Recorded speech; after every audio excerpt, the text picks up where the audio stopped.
Car नष्ट हो गए। ये बहुत बड़ी बात है। कथा हमें बार बार संदेश देती है, इसलिए नित्य दर्शन करने जाइए, नित्य सत्संग सुनिए। विकार यदि व्यथित करे, ये इंद्रियां अपनी ओर खींचे, तो इंद्रियों को श्री ठाकुर जी से जोड़ दीजिए। भगवान को देखते ही मन बदल गया। स्वामी विवेकानंद अमेरिका गए, तो जिसको आजकल हम लोग बहन निवेदिता कहते हैं, महाराज वो वहां की उस समय राजकुमारी थी, वो श्री विवेकानंद जी से मिलने आई और उनके रूप को देख करके उन पर आसक्त हो गई। सब मिले तो उस राजकुमारी के मिलने की बारी आई, तो बोले महाराज जी से मैं अकेले में मिलना चाहती हूँ। स्वामी जी ने कहा क्या बात है। लोग उसके स्वभाव से, कैरेक्टर से परिचित थे। लोगों ने कहा गए आज बाबा जी काम से। विवेकानंद जी ने अकेले में पूछा क्या बात है, तो उसने कहा सरकार मुझे संतान की कामना है। संतान की कैसी संतान? बोले आपके जैसी संतान की कामना है, आप कृपा करो तो आपके जैसी संतान मुझे प्राप्त हो जाए, आप बहुत यशस्वी महापुरुष हैं। स्वामी विवेकानंद ने तुरंत प्रणाम किया, चरणों में साष्टांग लेट गए। निवेदिता ने पूछा क्या बात है? बोले माँ मेरे जैसे संतान को प्राप्त करने के लिए आपको 9 महीने प्रतीक्षा करनी पड़ेगी, फिर वो पैदा होगा, मेरी आयु तक पहुंचने के लिए 30 साल और वेट करना पड़ेगा। इतनी प्रतीक्षा क्यों करोगी? मुझे ही अपना पुत्र मान लो ना, मैं आपका संतान हूं।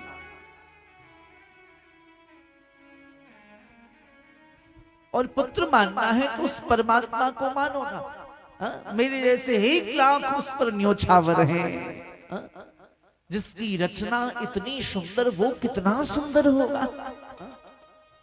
जिसकी रचना इतनी सुंदर। तो ऋषि कर्दम ने जब देखा है श्री ठाकुर जी को, मन के विकार नष्ट हो गए। क्या चाहिए? कर्दम के नेत्रों में आंसू। बिहारी जी अब और कुछ कामना रह नहीं गई, आप मिल गए, अब और क्या चाहिए? भगवान ने कहा कुछ तो मांग लो। बोले नहीं सरकार अब और कुछ नहीं चाहिए। भगवान ने मन ही मन में सोचा, ब्याह करने के लिए तपस्या किया, मुझे देख करके मन बदल गया तो मना करते, फिर हटेगा तो फिर ब्याह करने के लिए तपस्या करेगा। भगवान ने कहा कर्दम मैं तुम्हारे लिए विवाह निर्धारित करके आ गया, पहले मना करना चाहिए था ना।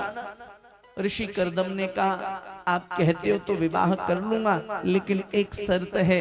क्या? बोले गोविंद आपको मेरे यहाँ पुत्र बन करके आना पड़ेगा। मुझे आप संतान के रूप में चाहिए, आप बेटा बन के आओगे तो ब्याह करूंगा। भगवान ने कहा एक तो बुढ़ापे में तेरा ब्याह कराऊं, मोहरे में दांत नहीं, पेट में आंत नहीं, ब्याह करेगा और मैं बेटा के रूप में चाहिए। प्यार से बोलो जय श्री कृष्ण, जोर से बोलो ना। बोले सरकार आप संतान के रूप में आओगे तो हमारा गृहस्थाश्रम धन्य हो जाएगा। भगवान की आंखें नम हो गई। बोले मान गया, तुमने विकार पर विजय प्राप्त कर लिया, वचन देता हूं तुम्हारे यहाँ पुत्र बन करके आऊंगा। महाराज ब्रह्मा के पुत्र हैं स्वयंभू मनु। महाराज प्रथम मनु हुए स्वयंभू मनु। अभी वर्तमान के मनु का क्या नाम है? जोर से बोलिए। अभी वर्तमान में हम किस मनु के युग में चल रहे? जोर से बोलो। आपके यहाँ पंडित जी आते हैं ना, कौन कौन सत्यनारायण का पूजा करता है महीने में या कभी जीवन में श्रवण कर चुका है? हाथ उठाइए। सबने सुना है। संकल्प कराया कभी पंडित जी ने? कराया ना? ध्यान से सुना करो। खाली इसलिए कथा मत कराओ कि पुण्य मिल जाएगा और कल्याण हो जाएगा। सनातन के विषयों को समझो, सनातन विज्ञान है। सिर्फ मानो नहीं धर्म को जानो। इसलिए हमारे धर्म का पराभव हो रहा है कि आप मानते हो लेकिन जानने की चेष्टा नहीं करते। कथा इसलिए सुनते हो कि पुण्य मिल जाएगा, इसलिए नहीं। कथा जीवन जीने की कला सिखाती है। मार्ग प्रशस्त करती है जीवन जीने की। पंडित जी संकल्प कराते हैं तो बोलते हैं विष्णु विष्णु विष्णु विष्णु राग्ञा प्रवर्तमानस्य अद्य श्री ब्राह्मणोनि द्वितीय प्रारार्धे श्री श्वेत वाराह कल्पे। कौन सा कल्प है? वाराह कल्पे। कौन सा मनवंतर चल रहा है? कौन से मनु के राज्य में भी हम हैं? वैवस्वत मनु, वैवस्वत मनवंतर है। और कौन सा कलयुग है ये? अष्टाविंशति में कलयुग है। और कलयुग का कौन सा चरण है? कलि प्रथम चरण है। संकल्प में सब कुछ है। कौन से द्वीप में हम रहते? जम्बू द्वीपे भारत वर्षे भरतखंडे आर्यावर्तैक देशांतर्गते ब्रह्मावर्तैक देशे। संकल्प में सब कुछ है। जब आपके यहाँ पुरोहित आके संकल्प कराएं तो ध्यान से सुनिए। महाराज अनुष्ठान का आधार है संकल्प। अनुष्ठान का आधार है संकल्प। ध्यान से श्रवण करिए। हमारे सनातन का आधा ज्ञान तो आपको संकल्प सुनने से हो जाएगा। तो स्वयंभू मनु की 3 बेटियां हैं, आकृति, देवहूति और प्रसूति। 2 बेटे हैं, नाम है प्रियव्रत और उत्तानपाद। आकृति का विवाह रुचि प्रजापति के साथ में कर दिया। महाराज देवहूति कुंवारी हैं। भगवान ने कहा देवहूति के साथ धूमधाम से विवाह कर दिया ऋषि करदम का।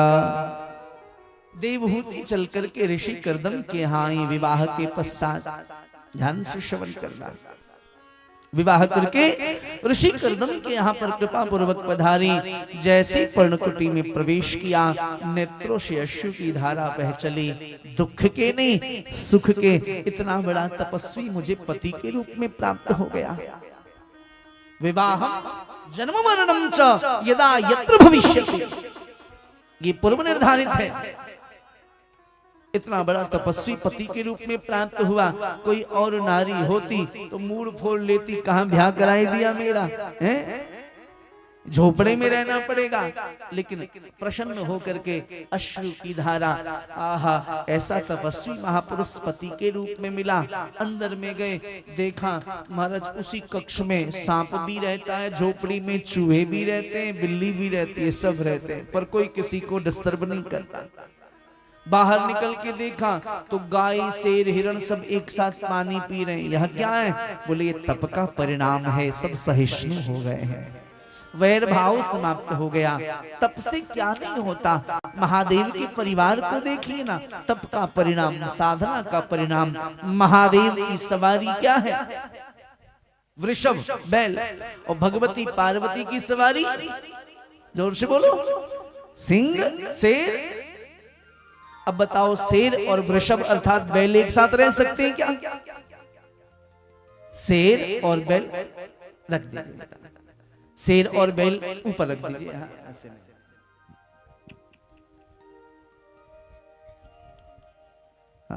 बोलो कृष्ण कन्हैया लाल की।